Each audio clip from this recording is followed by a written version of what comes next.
I'm too young to be a wife? The 13-year-old was right, and the rancher hid her. The sun over Dustfall Ridge rose slow and pale, like it was unsure if it wanted to touch the ground. The light spread across wide fields of silver grass and low red stone hills. Wind moved softly through the land, carrying the hum of distant machines and the quiet calls of alien birds that lived in the tall rocks. Calder Hale stood outside his small farmhouse, holding a cup of warm drink in both hands. He watched the sky as cargo ships passed far above, their lights blinking like slow-moving stars. He had lived on this frontier world for many years. Life here was simple. He raised long-horned grazers, repaired old machines, and helped travelers who passed through the trade road that ran near his land. He liked the quiet. It gave him time to think. This morning felt different. The air felt heavy, like something unseen was moving closer. Later that day, Calder rode his small transport down to the trading post. The post was not much to look at. It was made of metal walls and old solar panels, patched together by many hands over many years. Humans and aliens came here to trade food, tools, and information. Voices of many languages filled the air, mixed together by translator chips and floating screens. Calder parked near the supply dock and stepped inside. He nodded to a few people he knew. A tall, blue-skinned alien merchant waved at him from behind a table of glowing fruit. A human engineer leaned against a crate, fixing a small drone with careful hands. Calder was about to walk past when he felt a light touch on his arm. He turned and saw a small figure standing beside him. She was not human. Her skin had a soft, pale shine like moonlight on water. Her eyes were large and dark, filled with something that looked like fear and hope at the same time. She wore a simple robe that looked too big for her small frame. She did not speak. Instead, she held out a thin data slate. Calder took it, confused. The screen lit up and words appeared in simple trade language. "I am not ready to be given away. Please help me." Calder felt his chest tighten. He looked around, but no one seemed to notice them. The girl stood very still, like she was afraid that even breathing might make someone see her. "What's your name?" Calder asked softly. The girl hesitated, then pointed to the slate again. New words appeared. "Ira." Before Calder could say anything more, a group of tall aliens entered the trading post. They wore bright fabric and metal bands on their arms. Their voices were loud, and people moved out of their way. Calder saw Ira flinch when they walked in. One of them looked around, eyes sharp, scanning the crowd. Calder didn't think. He stepped forward slightly, placing himself between Ira and the newcomers. "Come on," he said quietly to her. "Walk like you belong with me." Ira looked up at him. For a moment, she didn't move. Then she took a small step forward and followed him.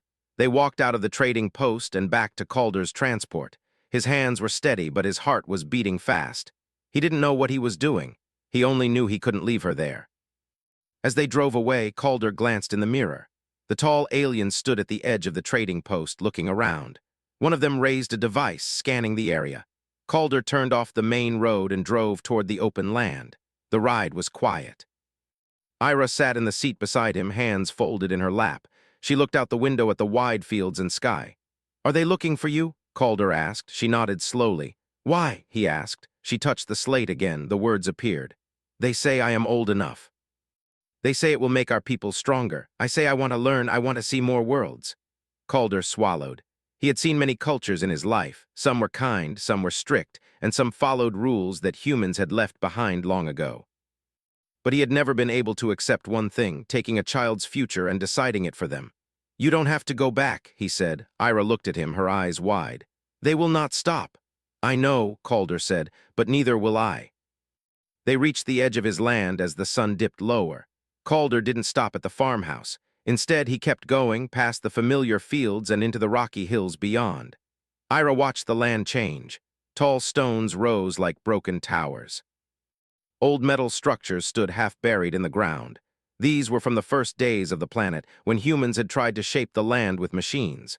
Calder stopped near a narrow path that led into a hidden valley. "This place doesn't show up on most maps," he said. "Old tech still blocks signals. It's not perfect, but it helps." They walked into the valley together.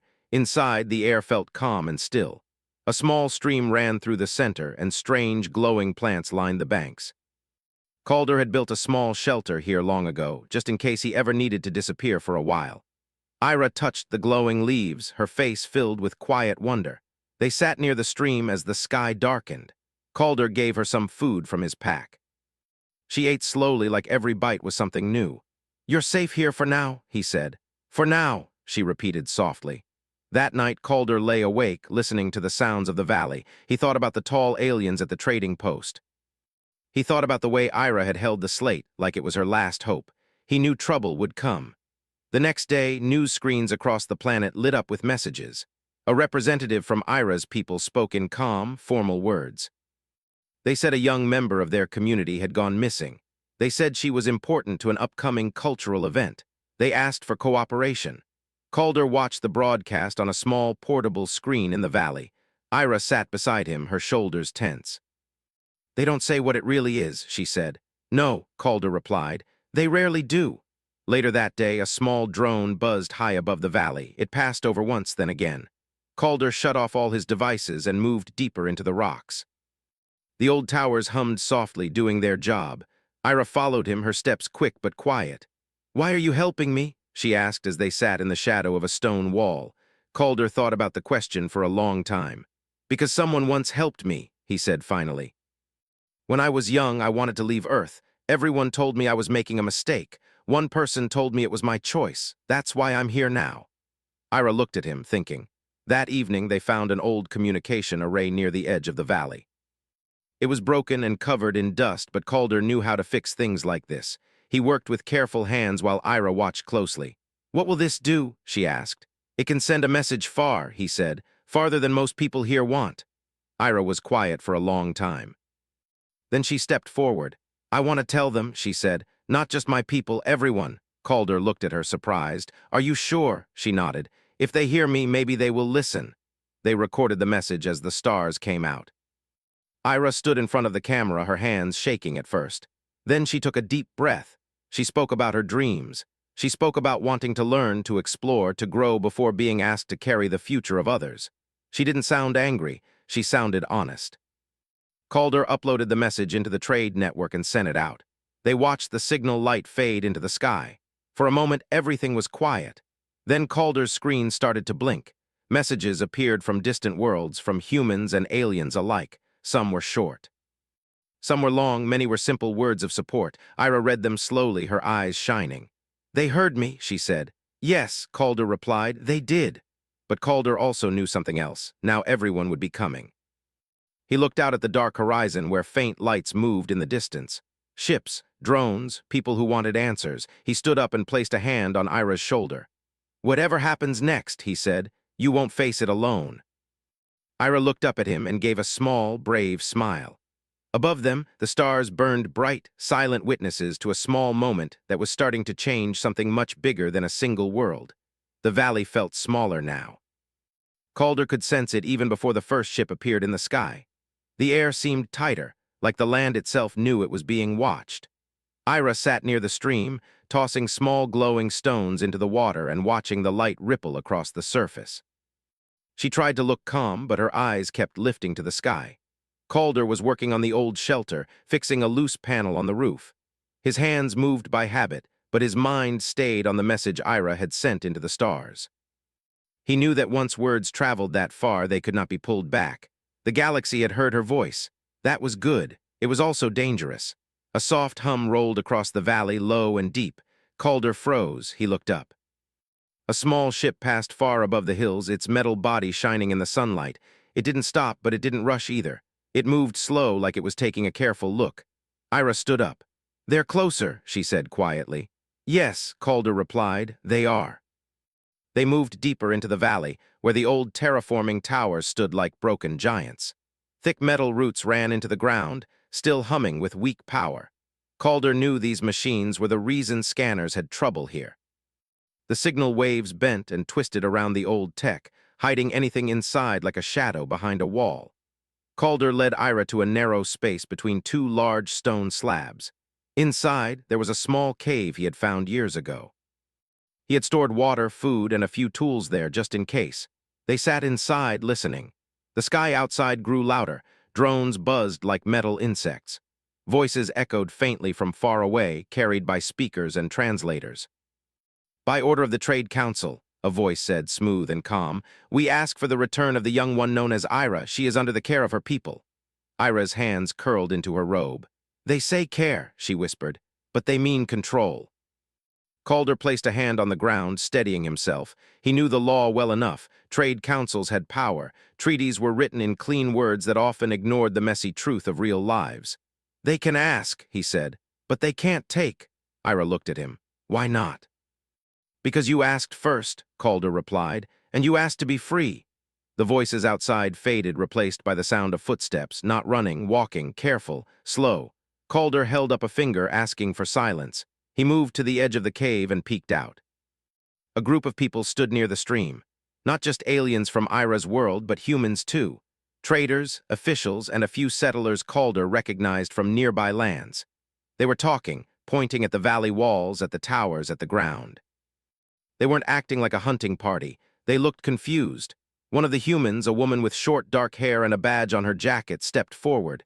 She raised a small device and spoke into it. "Ira," her voice echoed gently across the valley, translated into soft tones. "My name is Mara Lynn. I work with the Interstellar Council. We saw your message. We want to talk." Ira moved closer to Calder. "She sounds kind," Ira said. "Sometimes kind words still lead to hard places," Calder replied. Myra continued. "No one here wants to force you. We want to understand. Your message has reached many worlds. People are asking questions, big questions." Ira hesitated. "What kind of questions?" she asked softly. Mara smiled, though Ira couldn't see it clearly from the cave. "Questions about how we decide who gets to choose their own life," Mara said, "and who decides when someone is ready." Ira looked at Calder. He thought for a moment. Hiding had kept them safe, but hiding wouldn't change anything. Ira hadn't sent her message just to disappear. "Your choice," Calder said. Ira took a deep breath. She stepped out of the cave. Calder followed, staying close. The group turned toward them. Some looked surprised. Some looked relieved. Myra stepped forward slowly, keeping her hands open. "Thank you for coming out." Ira nodded. One of the tall aliens from Ira's people moved closer. Their face was calm, but their eyes were sharp. "You belong with us," the alien said. "Our ways are old. They keep our people strong." Ira lifted her chin. "I belong to myself," she said. Her voice shook, but she didn't stop. "I want to learn your ways. I don't want them to be the only ones I ever know." A quiet murmur spread through the group. Myra looked at the tall alien. "This is what the council needs to hear, not just traditions, not just treaties, voices." The alien crossed their arms. "Our culture is not a mistake," Calder spoke then. "No one said it was, but culture is not a cage, it's a home. Homes should have doors." The words hung in the air. The alien looked at Calder, studying him. "You are a farmer, a rancher." "What do you know of guiding a people?" Calder shrugged. "I know what it means to raise something. You don't pull on a plant to make it grow faster. You give it light, water, time." Ira smiled at that. The discussion didn't end there. It moved to the open space near the old towers. More people arrived, humans, aliens of many shapes and colors. Some had seen Ira's message and traveled just to listen. They formed a loose circle. No one stood at the center. Everyone stood together. Ira told her story again. This time, she didn't just talk about fear. She talked about her favorite stars, about a teacher who once showed her a map of the galaxy, about how she wanted to visit a world made of ice and another one covered in oceans. People listened. Some of Ira's people looked away. Others leaned closer. Ira finished, her voice soft but steady. "I don't want to break my people," she said. "I want to grow with them." Silence followed. Then an old alien, smaller than the others, stepped forward. Their skin was lined and pale. Their movements were slow. "When I was young," the old one said, "I was given a path. I walked it. I do not regret my life, but I never saw another." They looked at Ira. "Maybe it is time our people learn what it means to choose." Myra turned on her device, recording every word. Messages began to spread again, faster than before. Schools on distant worlds played Ira's words in classrooms. Councils debated late into the night. Traders talked in quiet corners of spaceports. The valley became a meeting place, not a hiding place. That night, Calder sat by the fire outside the shelter. Ira sat beside him, wrapped in a warm blanket. "I didn't know so many people would care," Ira said. "Most people do," Calder replied. "They just need to be reminded sometimes." Lights flickered in the sky as ships held position above the hills. They didn't feel like threats anymore. They felt like watchers, witnesses. Myra approached and sat across from them. "The council is considering something new," she said. A protected status for young ones across species, a way to make sure voices like Ira's are heard before decisions are made for them. Ira's eyes widened. For others too, Myra nodded. You started a wave, it's still small, but waves grow. Calder looked at the fire, at the way the flames danced and changed shape. He thought about how one small spark could light a whole valley. Ira leaned back and looked at the stars. I used to think they were just lights, she said. Now I think they are places, stories. People waiting to be met, Calder smiled. That's a good way to see them. The night passed with quiet talk and shared food. Humans and aliens sat together, trading stories instead of goods. Laughter rose into the cool air, mixing with the soft hum of the old towers. But far away in clean rooms and bright halls, powerful people watched the same messages. They didn't smile, they didn't frown, they planned. Calder felt it in his bones the next morning when the sky filled with larger ships, not threatening, not friendly, official. Ira stood beside him, holding her slate. Is this the hard part? She asked. Calder nodded. This is where words have to become rules. Ira looked up at the ships, then back at Calder. I'm not afraid, she said. I was alone before, I'm not now. Calder placed a hand on her shoulder. That's how change starts, not with power, with people standing together. The ships slowly lowered toward the valley, their shadows stretching across the land. And for the first time, Calder didn't feel like he was hiding something from the world. He felt like he was helping the world see something it had forgotten. Morning came slowly to the valley, like the sun was careful not to rush into a place where so many eyes were watching. Light spilled over the hills and touched the old towers, making their metal sides glow soft gold. The ships above hung in the sky like silent clouds, steady and waiting. Calder stood near the stream, washing his hands in the cool water. He could hear voices behind him. Humans and aliens were already awake, talking in small groups, sharing food and quiet thoughts. The valley no longer felt like a hiding place. It felt like a small town that had grown overnight. Ira sat on a flat stone nearby, holding her data slate. Messages still came in one after another. Some were simple. We hear you. You are brave. Thank you for speaking. Others were longer, filled with stories from young ones on distant worlds who felt the same way she did. She read them slowly, like each word mattered. Calder walked over and sat beside her. You started something bigger than this valley, he said. Ira looked up at the ships. I didn't mean to make trouble. Most good things look like trouble at first, Calder replied. A soft chime echoed through the air.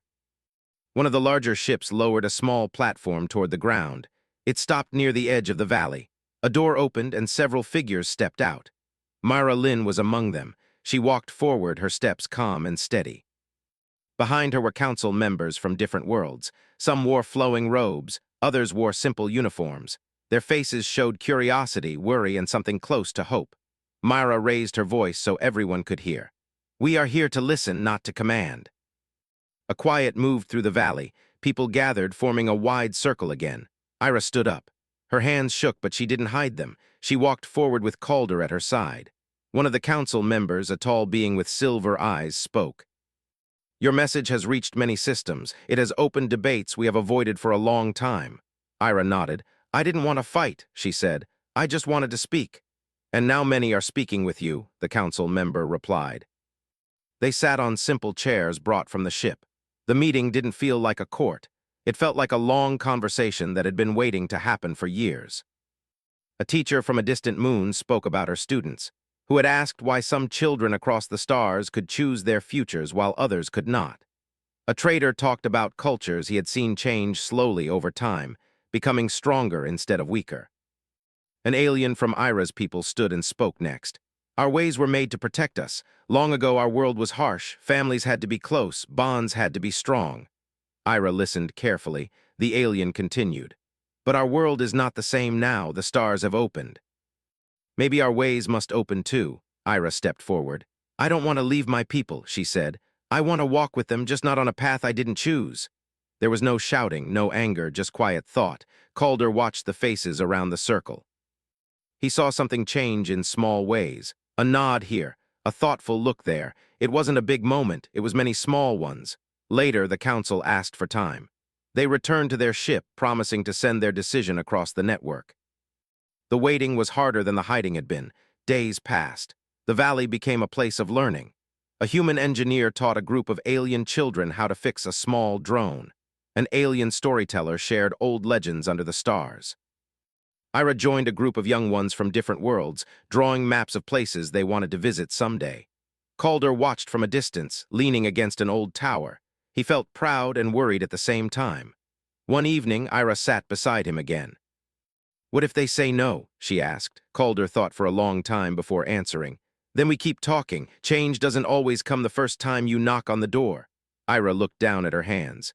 "I didn't know my voice was this loud," Calder smiled. "Sometimes the smallest voices carry the farthest." That night the sky lit up with moving lights. Messages flashed across screens in the valley. The council had sent their response. Mara called everyone together. She stood in the center, holding a small, glowing device. "The council has agreed on something new," she said. "It is not perfect, it is not finished, but it is a start." A hush fell. "We will create a protected status for young ones across member worlds. It will not erase traditions. But it will require that voices are heard before life paths are set. Education, time, and choice will be part of every decision." Ira felt her breath catch. Mara looked at her. "This happened because you spoke." A wave of sound moved through the valley. Not loud cheers, but something deeper. A shared feeling. The tall alien from Ira's people stepped forward. They knelt slightly, lowering themselves to her height. "You have changed us," they said, "and we will walk carefully as we change." Ira didn't know what to say. She simply nodded, tears shining in her eyes. Later, as the crowd slowly broke apart, Calder and Ira walked along the stream. "I don't think I can go back to how things were," Ira said. "You don't have to," Calder replied.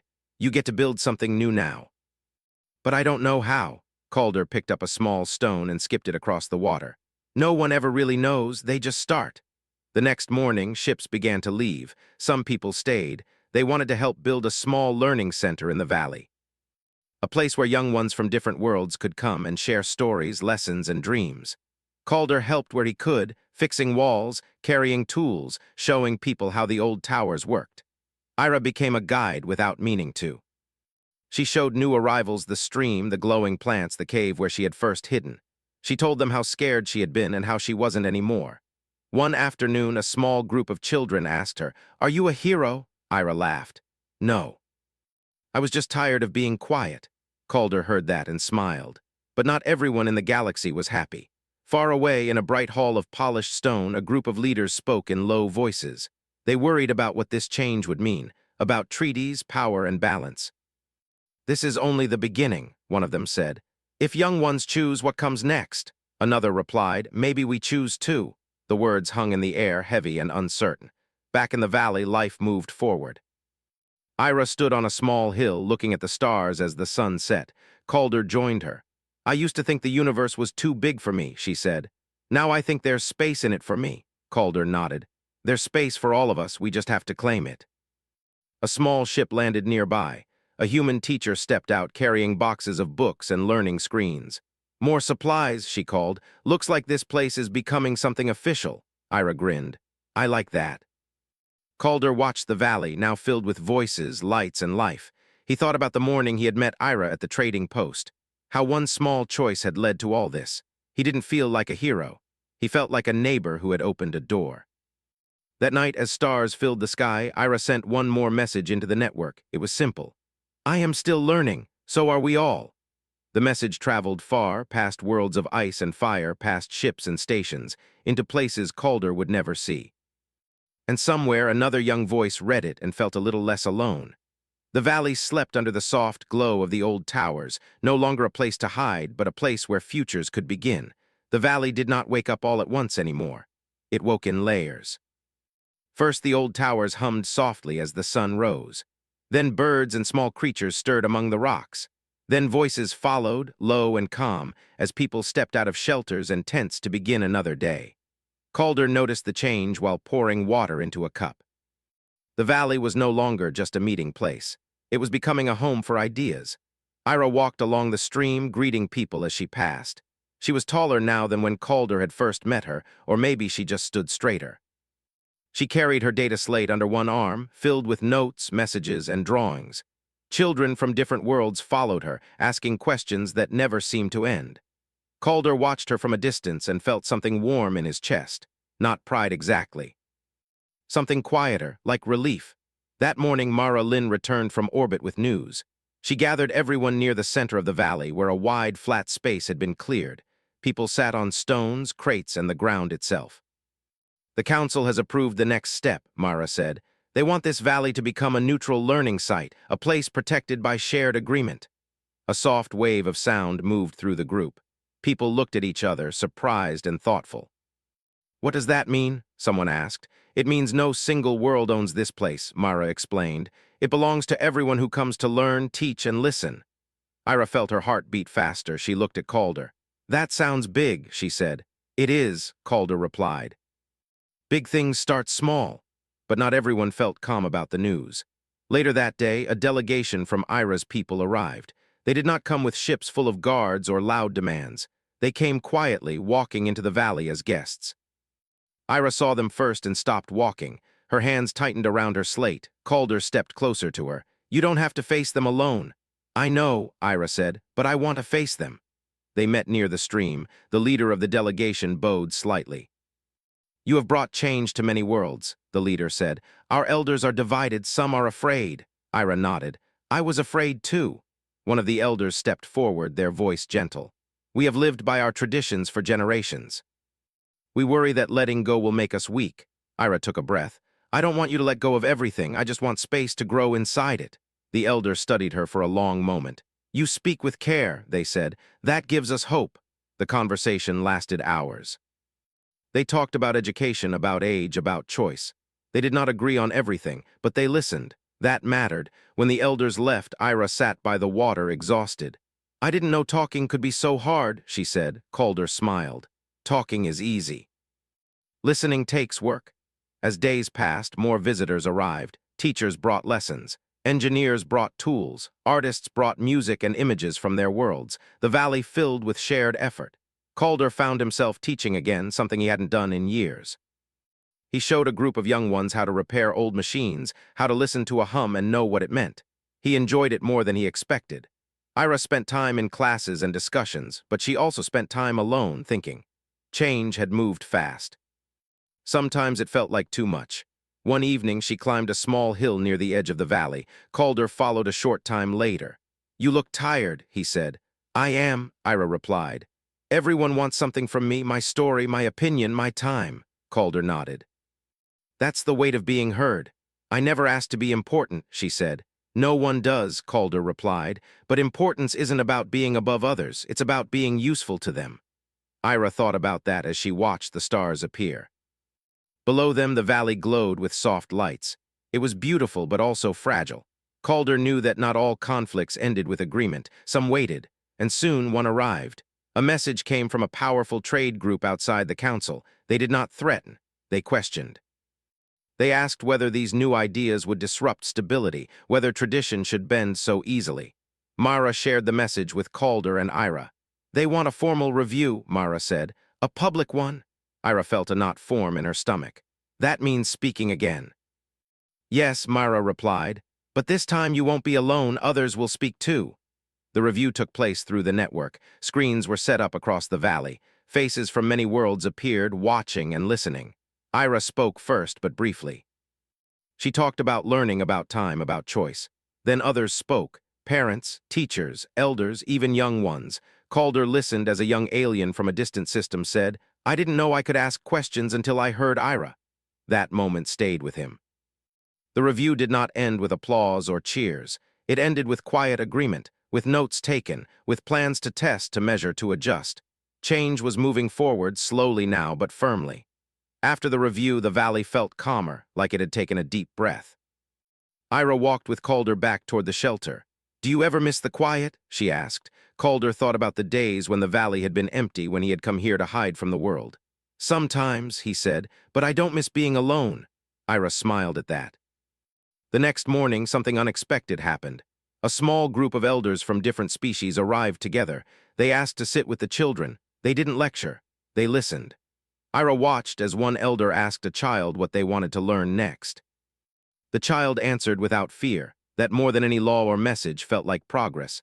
As weeks passed, structures rose in the valley, simple classrooms, shared spaces, gardens. The old towers were repaired and used to power everything. Calder worked until his hands were sore. He didn't mind. He felt like he was building something that would outlast him. One afternoon, Ira joined him while he fixed a panel. "Do you think this will last?" she asked. Calder tightened a bolt and leaned back. "Nothing lasts forever." "But that doesn't mean it isn't worth building." Ira nodded slowly. That night she sat alone and wrote in her slate. Not a message to the galaxy, just thoughts, questions, dreams. She realized something then. Her life was no longer about escaping a path. It was about choosing one. The valley slept under the stars, stronger than before, not because it was protected by ships or laws, but because it was protected by shared belief. The valley did not feel like the edge of the world anymore. It felt like the center of something new. Calder noticed it one quiet morning as he walked along the stream. The water still moved the same way, soft and clear. The glowing plants still leaned toward the light. The old towers still hummed in their slow, steady rhythm. But the people had changed the feeling of the place. Laughter echoed between the rocks. Voices mixed in many languages. The air carried the sound of learning, of building, of living. Ira stood near one of the new classrooms, helping a small group of children from different worlds draw maps on a large screen. The maps were not perfect. Some stars were too big, some planets were in the wrong place, but every map showed something important. Paths. Calder leaned against a post and watched her. She moved with confidence now, not loud, not proud, just sure. He remembered the quiet girl who had handed him a slate at the trading post, her hands shaking as she asked for help. She still asked for help sometimes, but now she also gave it. That afternoon, Mara Lynn arrived with news again.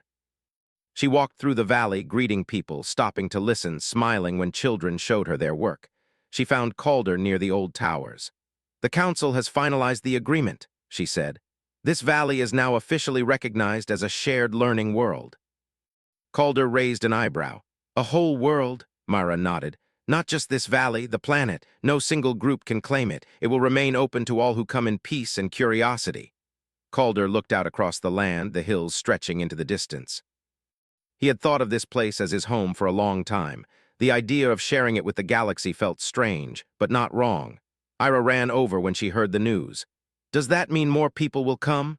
"Yes," Mara said. "Students, teachers, thinkers. Maybe even leaders who want to remember what it feels like to learn instead of decide." Ira smiled wide. "I like that." The announcement spread quickly. Ships arrived in small groups, careful not to overwhelm the land. People stepped out with bags, books, tools, and questions. Calder helped build more shelters. He taught newcomers how to work with the old towers without breaking them. He showed them where the water ran clean and where the ground was strong enough to build on. Ira became a guide for the young ones. She didn't just show them where things were, she asked them what they hoped to find. One evening, a small child from a distant ocean world asked her, "What is this place called?" Ira thought about it. "Some call it the Valley of Choice," she said. "Some call it the Listening Ground. I just call it home." The child nodded like that made perfect sense. Calder heard those words and felt a quiet warmth in his chest. Not all the change came easily. Some groups still worried. Some leaders still questioned. Messages came in asking if this open way of living would weaken old systems. Ira read them, thought about them, and sometimes answered. She didn't argue. She asked questions back. "What are you afraid of losing?" she would write. "And what might you gain?" Some never replied. Some did. One day, a ship arrived carrying elders from several worlds, including Ira's own. They asked to walk through the valley without a guide. Calder and Ira watched from a distance as the elders spoke with children, listened to lessons, and sat by the stream. When they left, one of them stopped in front of Ira. "You have changed the path of our people," the elder said, "not by pushing but by walking another way." Ira bowed slightly. "You walked with me," the elder smiled. That night, Calder and Ira sat on the hill again, watching the stars. "Do you ever wonder what would have happened if you hadn't come to the trading post that day?" Ira asked. Calder thought about it.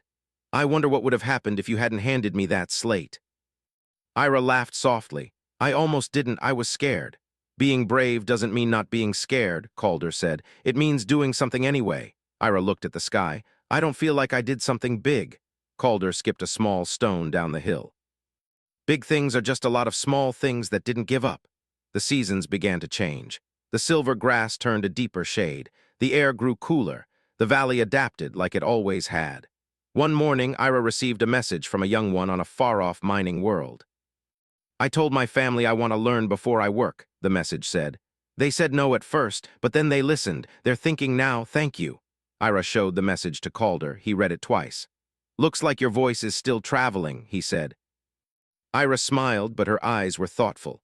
I don't want to be a voice people follow. I want them to find their own. Calder nodded. That's the best kind of leader, the one who teaches others how to walk without them. The valley held a gathering not long after, not a meeting. Not a review, just a celebration of the place it had become. People brought food from their worlds. Music played from strange instruments and simple ones. Stories were told in circles that grew and changed as listeners joined and left. Calder found himself sitting with a group of young engineers who wanted to learn how to work with old technology. Ira sat nearby, listening to an elder tell a story about a time when their people first looked up at the stars. The night filled with light and sound, gentle and alive. Later, as things grew quiet, Myra stood and spoke softly. This place has shown the council something important, she said. Rules and laws matter. But what matters more is what people choose to do when no one is forcing them. People nodded. Ira didn't speak, she just listened. The next day, Calder woke early and walked alone along the edge of the valley. The sky was pale and wide. The world felt big again. He thought about his ranch on Dustfall Ridge, the simple life he had built there. He hadn't been back in a long time. When he returned, Ira was waiting for him. You look like you're thinking hard, she said. I am, Calder replied. I might go back to the ridge for a while. Check on things, make sure it hasn't all fallen apart. Ira's face fell just a little. Will you come back? Calder smiled. This place isn't going anywhere, and neither am I. I just have another home to take care of too. Ira nodded. I understand. They walked together to the edge of the valley where Calder's transport waited. Before he left, Ira handed him her slate.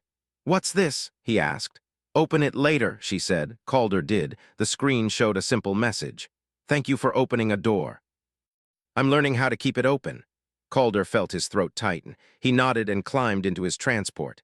As he drove away, he looked back one last time. The valley glowed softly in the morning light, full of movement and life. He didn't feel like he was leaving something behind. He felt like he was part of something that would keep growing without him. Back in the valley, Ira stood on the hill again, watching the sky. A young child came up beside her. Where did your friend go? Home, Ira said. One of them, the child thought about that. Do you have more than one home? Ira smiled. I think I do.